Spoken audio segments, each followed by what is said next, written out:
شیخ عبد القادر جیلانی کی بات، اور ان کی بات ہو یا ان کا ذکر ہو یا ان کی مجلس ہو، ہر جگہ مؤدب طریقہ اپنایا کریں انشاءاللہ۔ ہاں تو اٹھا کے بولے لبیک یا غوث اعظم، لبیک یا غوث اعظم۔ بولے بڑے پریشان ہوئے لوگ، بڑے پریشان ہوئے، تو وعدہ کرو انشاءاللہ اس مجلس کا بھی ادب کریں گے انشاءاللہ۔ سب نہیں بول رہے بھائی، ادب کریں گے انشاءاللہ، ہاں ادب کریں گے۔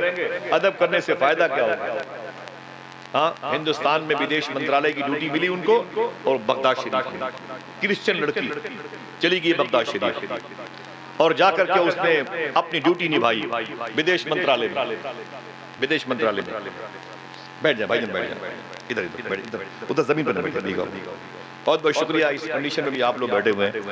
چلیں گے بغداد شریف انشاءاللہ، انشاءاللہ۔ ذرا ہاتھ اٹھا کے بولیں گے انشاءاللہ۔ انشاءاللہ۔ اللہ سب کو غوث پاک کا دربار دکھائے، آمین۔ کاش بغداد میں گھر اپنا بناتے جاتے، دیکھتے آپ کے دربار کو آتے جاتے انشاءاللہ۔ اللہ جائے گا تو اس بارگاہ کا فیض ہوگا تو ضرور چلیں گے انشاءاللہ، انشاءاللہ کہتے ہیں۔ سمجھ رہے ہیں آپ؟ تو وہ جو لڑکی تھی نا، وہ بدیش منترالیہ ہے، غوث پاک کے روضہ شریف سے تقریباً 4 کلومیٹر کا فاصلہ، وہاں سروس کرتی تھی۔ وہ اتفاقاً وہاں کے کچھ جو مسلم دوست تھے ان سے انہوں نے کہا کہ مجھے بغداد دکھا دیں، بغداد کی کیا چیزیں بڑی مشہور ہیں؟ بولے وہ کسرا کا محل طاقت کسرا بڑا مشہور ہے وغیرہ وغیرہ، اور کربلا ہے، نجف ہے، سامرہ ہے، اور 1 کروڑ سے زیادہ قبریں ہیں، دنیا کا سب سے بڑا قبرستان ہے وہاں، آپ چاہے تو وہ دیکھ لیں۔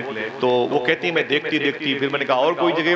ایک صاحب نے کہا ایک مزار شریف ہے جسے شیخ عبد القادر جیلانی کی مزار شریف ہے، تو وہ کہتی ہیں کہ میں نے کہا مجھے وہاں لے چلو۔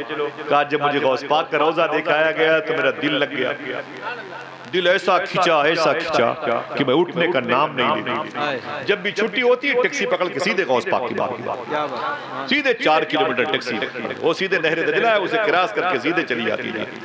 سبحان اللہ۔ جب ریٹائرمنٹ کا دور آیا نا تو وہاں کے خادم کہنے لگے، آصف بھائی جب ریٹائرمنٹ کا دور آیا تو انہوں نے غوث پاک سے کہا سرکار میں ہندوستان مدراس کی تھی، ابھی بھی ان کے بھتیجے اور بھتیجیاں سب زندہ ہیں، ان کے بھائی تو ابھی 5-6 سال تک پہلے زندہ تھے، تو کہنے لگے کہ سرکار غوث پاک سے کہ حضور مجھے ہندوستان جانا ہے، آپ کی یاد بہت آئے گی، اللہ اکبر، آپ کی یاد بہت آئے گی، سرکار آپ کی بڑی نوازش ہے، مجھ پر کرم کی نگاہ بنائے رکھیے۔ تو خادم صاحب نے کہا تھا حضور غوث پاک کی مزار شریفہ سے آواز آئی تھی، کیا مجھے چھوڑ کے چلی جائے گی؟ اللہ اکبر، اللہ اکبر، کیا مجھے چھوڑ کے چلی جائے گی؟ تو وہ کہتی ہیں کہ پھر میں نے سارے کاغذات پھاڑ کے پھینک دیے، غوث پاک کی جالی پہ قریب بیٹھ کے میں نے کلمہ پڑھ کے مشرف اسلام ہونا پیتا ہے۔ اللہ اکبر، لوگوں کے کلمہ پڑھنے کی گواہی ان کے گھر کے در و دیوار دیں گے، سڑکیں دیں گے، پیڑ پودے دیں گے، وہ کہتی میرے کلمہ پڑھنے کی گواہی خود غوث اعظم میدان محشر میں دیں گے۔ ان کا نام رکھا گیا فاطمہ، کیا اونچی بولیں، ان کا نام رکھا گیا۔ عمر شریف ان کی بہت زیادہ ہوئی، تقریباً 100 سال۔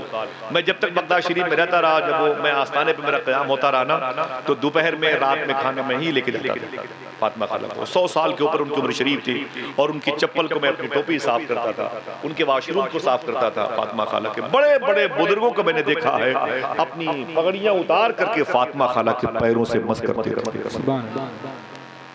کبھی کبھی میں ان کے سر میں تیل مبارک لگاتا تھا، فتح بھائی واللہ لگاتا تھا، اور نہ بیٹا نہ مت کرے ایسا، نہیں ہے میری ماں فاطمہ خالہ، کیسی بات ہے کیسی بات ہے۔ میرے پاس ان کے بہت سارے تبرکات ہیں۔ تو ایک مرتبہ معلوم ہے ان سے کسی بزرگ نے پوچھا کہ آپ نے کبھی غوث پاک کو دیکھا ہے؟ سنیں، فرماتے ہیں کہ کسی نے پوچھا کہ مجھ سے کہ تم نے کبھی غوث پاک کو دیکھا فاطمہ خالہ؟ تو معلوم کیا بولی، کیا بولے؟ کبھی دیکھا ہے؟ دیکھنا کون؟ سبحان اللہ کہتا ہے، بولے کبھی دیکھا ہے، ایسا کوئی دن نہیں گزرتا جس دن غوث اعظم مجھ سے باتیں نہ کرتے ہو۔ نعرہ تکبیر، نعرہ رسالت، عرس قادری کریمی، فیضان غوث اعظم۔ یہ مرتبہ بلند ملا جس کو مل گیا، ہر مدعی کے واسطے دار و رسن تھا۔ اب تو الٹا ہو گیا، ہم نے انسان، یہ ہے تسکین قلبی کا علاج، ورنہ خالی نعرے لگ رہے ہیں ہم نے انسانوں کے دکھ درد کا حل ڈھونڈ لیا۔ لیکن نعرے بھائی ہم نے انسانوں کے دکھ درد کا حل ڈھونڈ لیا، کیا برا ہے جو یہ افواہ اڑا دی جائے۔ سمجھ رہے ہیں؟ فاطمہ خالہ کہتی ہیں کہ میں روز غوث پاک سے، ایک مرتبہ میں بیٹھا ہوا تھا تو میں ان کی پلیٹیں دھل رہا تھا، تو امی بہت ضعیف تھی، بہت ضعیف تھی، تو میں نے کچھ باتیں کی تو کہتی ہیں کہ مجھ سے غوث پاک نے فرمایا، سنیے گا تو سبحان اللہ کہیے کہ فاطمہ تم روزانہ فجر کی نماز کے بعد یا مغرب کی نماز کے بعد قصیدہ غوثیہ پڑھا کرو۔ میں اپنی جماعت کے سارے علماء اور مشائخ کو حضور صاحب سجادہ کی طرف سے یہ سوغات دینا چاہتا ہوں۔ فاطمہ خادہ نے کہا کہ مجھ سے غوث پاک نے فرمایا فاطمہ تم اسے پڑھا کرو اور لوگوں سے کہا کرو کہ اسے پڑھا کرے۔ پھر مجھ سے بولے تو بھی پڑھا کر اور تو بھی لوگوں سے کہا کر اسے پڑھا کر۔ پھر ایک مرتبہ بیٹھا ہوا تھا، مجھ سے بولی کہ رات میں آخری وقت میں غوث پاک ادھر سے گزرا اور ادھر قبرستان میں فاتحہ پڑھنے گیا۔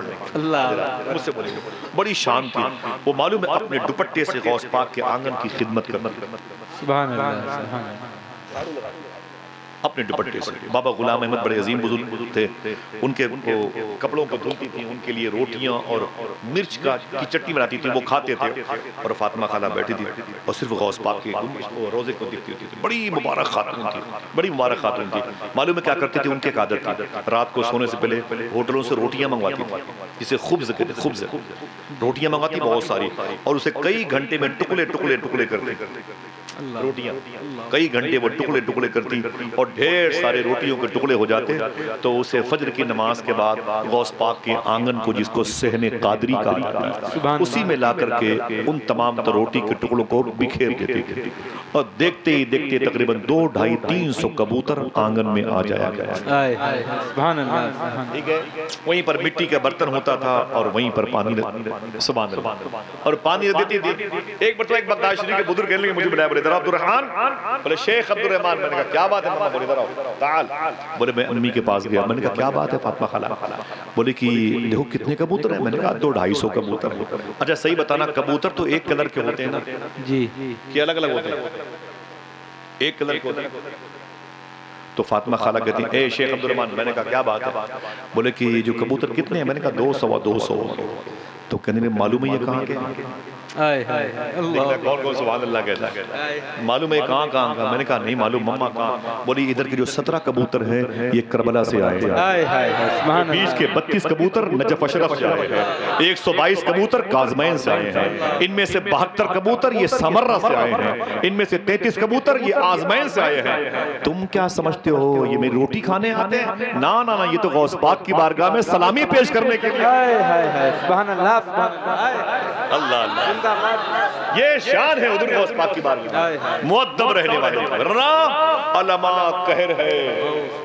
اے غوث وہ تیکھا تیرا مرگ بھی بزرگوں نے بڑا ادب کیا ہے، شیخ کا بڑا ادب کیا۔ ہم لوگ جب چاہتے ہیں بھاگ جاتے ہیں، نا نا نا، ایسے بھی لوگ آئے نا، ایک بڑے عظیم بزرگ تھے بڑے کامل، اتنی یاد آئی غوث پاک کی طرف پہ بغداد شریف جانے کے لیے، ایسی طلب پیدا ہوئی، ایسی طلب پیدا ہوئی، اپنے خادم کو لیا، گھوڑے پہ نکل پڑے، لمبی مسافت طے کی سیدنا شیخ کی بارگاہ میں حاضری کے لیے۔ راستے پر غوث پاک کا ذکر کرتے رہے، یا شیخ عبد القادر جیلانی۔ جیسے قریب پہنچے سرحد بغداد بارڈر پہ، سنے خادم نے کیا کہا، حضور بس یہی سے بغداد کی سرحد، اللہ یہیں سے بغداد کی سرحد شروع ہوتی ہے، یہیں سے شروع ہوتی ہے۔ وہ کانپنے لگے، اللہ، اتنے بڑے بزرگ تھے، کانپنے لگے اور اپنے گھوڑے سے اترے اور گھٹنوں کے بل زمین پر بیٹھ گئے اور اپنا سر کیا اس طرف جہاں سے سرحد بغداد شروع ہوتی تھی۔ آگے بڑھ کے ہونٹوں سے مٹی کو چوما اور کھڑے ہو کے رونے لگے، بولے یا شیخ عبد القادر جیلانی مجھے معاف کرنا، میں یہیں سے واپس جا رہا ہوں، میں آپ کے شہر کے لائق نہیں۔ اللہ اللہ، ایسے بھی لوگ آئے، سبحان اللہ۔ ان در و بام کو دیکھنے کی تمنا ہے تو دعا کرو مؤدب حاضری، آمین آمین، ادب کے ساتھ انشاءاللہ چلیں گے نا۔ کتنے لوگ ہاتھ اٹھا کے بولے انشاءاللہ؟ کون سا لگائیں گے نعرہ؟ بولو بھائی، لبیک یا غوث اعظم، اکٹھا بول سکتے ہو؟ لبیک یا غوث اعظم، ہاتھوں کو اٹھا کے بولو لبیک یا غوث اعظم۔ ادب کرو، ادب۔ یہ سرکار جب فاطمہ خالہ کا نام ہے، مٹی کے برتن میں کبوتروں کو پانی دیتی تھی۔ سرکار مجاہد ملت 2 مرتبے بغداد شریف گئے تھے۔ کتنی مرتبے؟ ایک مرتبہ واپس آیا تو کسی نے کہا کہ حضور غوث پاک کی بارگاہ سے کیا لائے ہو؟ تو فرماتے ہیں کہ غوث پاک کے آنگن میں کبوتر جس مٹی کے برتن میں پانی پیتے تھے، غوث پاک نے وہی اٹھا کے مجھے دیا۔ اپنے جھولے سے وہ مٹی کا برتن نکالتے، پانی ڈال کے اپنے عاشقوں کو پلایا کرتے تھے۔ اتنا عشق تھا۔ اب دیکھو بات ادھر آ گئی، ادب کی تو کہاں جا رہی بات؟ سرکار سرکار مجاہد ملت الہ آباد میں نخاس کوہنا ایک جگہ ہے، نخاس کوہنا، وہیں پر آپ کے ایک مرید تھے، بلایا تھا ناشتے کے لیے، تو سرکار مجاہد ملت تشریف لے گئے، جب تشریف لے گئے نا تو ان کا بیٹا وہیں پہ کھڑا تھا، تو سرکار مجاہد ملت نے کہا کہ یہ کون ہے جو آپ کے بغل میں؟ تو انہوں نے کہا کہ حضور یہ آپ کا بیٹا ہے، یعنی میرا یہ آپ کا بیٹا ہے اور اس کا نام عبد القادر ہے، آپ کا غلام ہے۔ آپ کا بیٹا یہاں تک چل سکتا ہے، اس کا نام غلام عبد القادر ہے، یہاں تک چل سکتا ہے، لیکن جیسے کہا اس کا نام غلام عبد القادر ہے اور یہ آپ کا غلام ہے، مجاہد ملت کھڑے ہو گئے اپنی زمین اور جا کر کے اس کے جو بیٹے تھے ان کا پیر پکڑ کے چومنے لگے اور اس کے باپ سے بولے تم نے کیسی غلطی کر دی، تم نے یہ کیسے کہا یہ تمہارا غلام ہے، اس کا نام عبد القادر ہے، میں اس کا غلام ہوں۔ ہم عشق کے بندے ہیں، کیوں بات بڑھائی، ہم عشق کے بندے، یہ غوث پاک کی محبت ہے۔ ادھر رائے پور کے قریب میرے دوست ہے، ابرار نام ہے، غوث پاک سے بڑی عقیدت ہے، سبحان اللہ۔ بات ادھر آئی تب ادھر ہی آ رہی، بات ختم، اجازت ہے پھر کسی موقع پر ملیں گے۔ وہ کہتے میں بائک سے نکلا نا اپنی کمپنی سے تو میرے سامنے کار جا رہی تھی، تو میرا جب گھر آیا تو میں مڑا نہیں مڑا، اسی کار کے پیچھے میرے دوست نے کہا یار گھر ادھر تھا، مڑے نہیں تم سیدھے جا رہے ہو، تو میں نے کہا میں اس کار کے پیچھے اس نے کہا یار کار کے پیچھے کہاں تک چلو گے، 20 کلومیٹر تو ہو گیا، اس کار کے پیچھے کیوں چل رہے ہو؟ تو ابرار بھائی نے کہا اس کار پر لکھا ہوا ہے شیخ عبد القادر جیلانی، میں غوث پاک کے پیچھے چلنا چاہتا ہوں۔ اللہ اکبر، سبحان اللہ، کیسا عشق پایا ہے حضور غوث اعظم کے دیوانوں نے۔ چلنا ہے تو بغداد شریف ادب کریں گے انشاءاللہ، ہاتھ اٹھا کے بولے انشاءاللہ۔ ایسی نوادرات ہیں بغداد شریف کے حوالے سے، باتیں ہیں، بہت ساری باتیں ہوتی رہیں گی، وقت ختم ہو جائے گا، لیکن آپ کا جو روحانیت کا پیٹ ہے وہ کبھی بھرے گا نہیں انشاءاللہ۔ یہ تو غوث پاک بلا کے عطا کریں گے انشاءاللہ۔ دل سے بولے، ابھی بھی اس سفر میں میرے ساتھ ایک میرے دوست گئے تھے، روحی سنگھ گئے تھے، کچھ اور بن کے آئے، کچھ اور بن کے حالات کیا ہیں اور غوث پاک کیسا بنا رہے ہیں ماشاءاللہ، سبحان اللہ۔ چلیں گے نا بغداد شریف، آخری جملہ سنیں، بڑے پیر کی بارگاہ، بہت بڑے بزرگ غوث پاک کے خادم ہیں، ان کا نام ہے علی ابن حیتی یا علی، 2 منٹ کی گفتگو سنو، ایک ہے ماشاءاللہ۔ حضور مخدوم گرامی مفتی گلفام صاحب تشریف لائے اور میرے لیے سب سے بڑی بات ہے کہ حضور صاحب سجادہ نے اور پیرزادہ سید فیروز مخدوم گرامی فرزان میاں شاہ صاحب نے، بڑی بات ہے کہ میرے لیے حضور بلگرام شریف کی مبارک سر سے پاؤں تک روحانیت میں ڈوبنے والی شخصیت سرکار بادشاہ میاں شاہ صاحب کو بلایا ہے، ذرا محبت سے کہہ دو سبحان اللہ، سبحان اللہ۔ واقعی دل مچلتا ہے دیکھنے، ادب تو قریب آنے کے لیے نہیں کہتا، دل کہتا ہے بس دور سے دیکھو چلے جاؤ، بلائے تب بھی نہ جاؤ، ایک نظر دور سے دیکھوں گا در و بام تیرے، دیدے شوق کو تڑپا کے چلا ہوں گا۔ بڑی شان کے بزرگ ہیں تشریف لائے ہوئے ہیں، سنیں یہ غوث پاک کا ادب انشاءاللہ بولے، انشاءاللہ ادب، چراغوں کا ادب، شیرینی کا ادب اعلیٰ حضرت سرکار نے کیا، مشہور بات ہے، ٹائم نہیں ہے، اور جس نے ذرا سی سستی دکھائی ہوا کیا، العما قہر ہے، اے غوث وہ تیکھا تیرا، مر کے بھی چین سے سوتا نہیں مارا۔ یہاں یہ شعر تو اس کا اطلاق نہیں ہو رہا ہے، لیکن ایک بات سنو، غوث پاک کے خادم میں ان کا نام ہے علی ابن حیتی یا علی حیتی یا علی حیتی، یہ غوث پاک کا بڑا ادب کرتے تھے، باپ رے باپ، اتنا ادب کرتے تھے، اتنا ادب کرتے تھے، جب غوث پاک سرکار اپنے حجرے میں آنے والے ہوتے تو راستے میں یہ پانی چھڑک کر کے جھاڑو لگا کے اپنے ہاتھوں کو باندھ کے کھڑے رہتے تھے۔ جب غوث پاک سرکار آتے گھوڑے سے اترتے تو آہستہ آہستہ اپنی خانقاہ میں جاتے اور یہ کبھی بیٹھتے نہیں تھے اور ہاتھ باندھے کھڑے رہتے، پھر جب غوث پاک کے نکلنے کا وقت ہوتا تو پھر پانی چھڑکتے تھے، جھاڑو لگاتے تھے اور پھر غوث پاک کا انتظار۔ یہ علی ابن حیتی ہوتے، شیخ خضر الحسنی الموصلی ہوتے، بقا بن بطو ہوتے، شیخ رضا ہوتے، شیخ کبیر ہوتے، شیخ بارقی ہوتے، شیخ منور شاہ الہ آبادی ہوتے، بڑے بڑے اکابرین یہ لائن سے کھڑے ہوتے۔ جب حضور غوث پاک اپنے گھوڑے پر بیٹھتے اپنے گھر جانے کے لیے تو یہ علی ابن حیتی جیسے بزرگ جو پتھر کی چٹان پر کھڑے ہو کے اللہ اکبر کہتے تھے تو چٹان ٹکڑے ٹکڑے ہو جاتے، سبحان اللہ۔ جب غوث پاک اپنے گھوڑے پر بیٹھ جاتے تو یہ اپنا ہاتھ غوث پاک کی جوتی شریف پہ ایسے اٹھاتے، نیچے سے پکڑ لیتے اور پکڑ کے 10-15 قدم تک جھک جھک کے تو غوث پاک کہتے اے بقا بن متو، اے علی ابن ہیتی کیا کر رہے ہو؟ تو رو کے بولتے حضور کیا بتاؤں، اللہ کی بارگاہ تک پہنچنے کا اس کے علاوہ کوئی اور زینہ ہی نظر نہیں۔ اللہ اکبر اللہ۔ یہ علی ابن ہیتی جیسے عظیم بزرگ ہیں، غوث پاک کے ساتھ میں سفر کر رہے تھے، اچانک غوث پاک ایک قبر شریف کے قریب اتر گئے اور اسی قبر شریف کے قریب کھڑے ہو کے دعا کرنے لگے۔ تھک گئے آپ لوگ؟ یہ آواز تو بہت دیر تک جلسہ ہوتا ہے، کبھی کبھی تب بھی آتی ہے، کچھ اس میں محبتیں شامل ہوتی ہیں، کچھ دل کے جذبات اور احساسات و ادراک ہوتے ہیں، اور کچھ یہ غیبی آوازیں ہیں جو آپ پر دباؤ ڈالتی ہیں کہ آپ کو اللہ اس کے رسول کی بارگاہ میں اکتاہٹ کا اعلان نہیں کرنا۔ اللہ آپ سب کی حاضری قبول فرمائے۔ جیسے یہاں پر بیٹھے ہیں، میرا دل کہہ رہا اللہ آپ کو غوث پاک کے آنگن میں بیٹھنے کی توفیق عطا فرمائے۔ آج یہی دعا مانگیے گا انشاءاللہ، انشاءاللہ بولیں تو حضور غوث پاک کیا ہے، وہ جو ہے نا علی ابن ہیتی کہتے ہیں کہ سیدنا شیخ جو ہے ایک قبر کے قریب بیٹھ گئے، بہت دیر تک اپنے ہاتھ اٹھا رکھا، دعا مانگتے رہے، پھر چہرے پر اپنے ہاتھوں کو پھیرا۔ علی نے کہا کیا بات؟ چلو جب میں چلا نا تو میں نے کہا شیخی یہ قبر کس کی ہے؟ بہت دیر تک آپ خلاف معمول دعا کر رہے تھے۔ آپ نے فرمایا یہ قبر شریف میرے استاذ کی ہے، ان کا نام ہے حماد دباس۔ جب میں قریب سے گزرا تو سوچا کہ سلام کر لوں، پھر سوچا کہ جب سلام کا جواب مل گیا سوچا ملاقات کر لوں، انتقال ہو گیا۔ بولے پھر بولے جب میں نے غور سے دیکھا تو ان کے سر پر تاج رکھا تھا جنت کا، سبحان ان کا اللہ، لباس تھا جنت کا، ان کے پیروں میں جوتیاں جنت کی، ان کا جو بچھاون قالین کارپیٹ بولے وہ جنت کے، خوشبو بولے جنت کی۔ لیکن جب میں نے غور سے دیکھا فتح پر، جب میں نے غور سے دیکھا تو میرے استاذ کا ایک ہاتھ وکلانگ ہو چکا تھا، یہ شل ہو چکا تھا، معذور ہو چکا تھا، طاقت اس کی ختم ہو چکی تھی۔ میں نے کہا استاذ یہ کیا ہوا؟ تو رونے لگے۔ فرمایا کہ شیخ عبد القادر، میں نے کہا استاذ یہ کیا ہوا؟ آپ کا ہاتھ کیسے خراب ہوا؟ آپ تو جنت میں ہیں، بہاروں میں ہیں۔ تو استاذ نے کہا کہ میرے انتقال کے بعد فرشتے مجھے اللہ کے حضور لے گئے، اللہ نے کہا اے حماد دباس بخش دیا جائے گا، بڑی تو نے دین کی خدمت کی۔ میں نے کہا تیری توفیق سے۔ اللہ نے کہا کہ تو نے درود کے نغمے نچھاور کیے، میں نے کہا تیری توفیق سے۔ اللہ نے کہا تو نے حدیث شریف پڑھایا، میں نے کہا بإذن اللہ تیرے چاہیے سے۔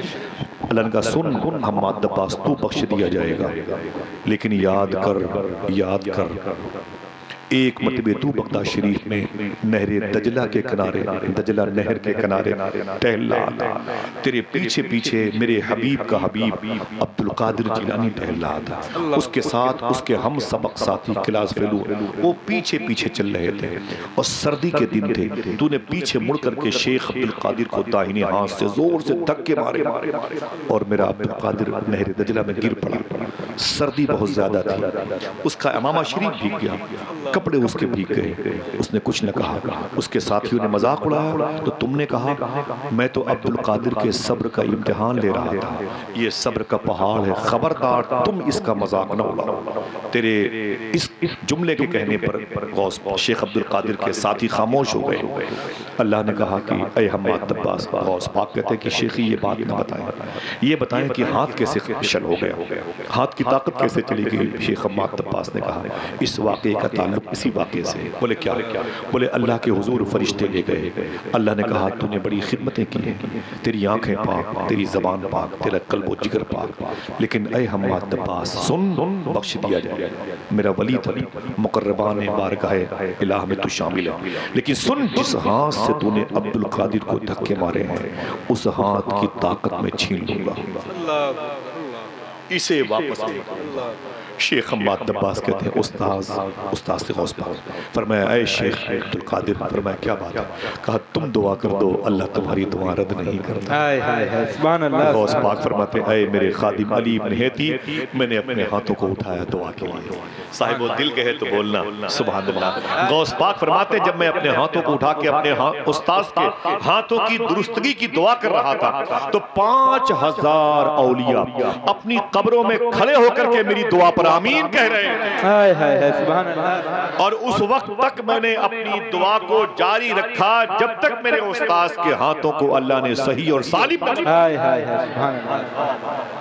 مطلب میرا امام کہتا ہے کیوں نہ کہوں قسمیں دے دے کہ کھلاتا ہے پلاتا ہے، پیارا اللہ تیرا چاہنے والا تیرا.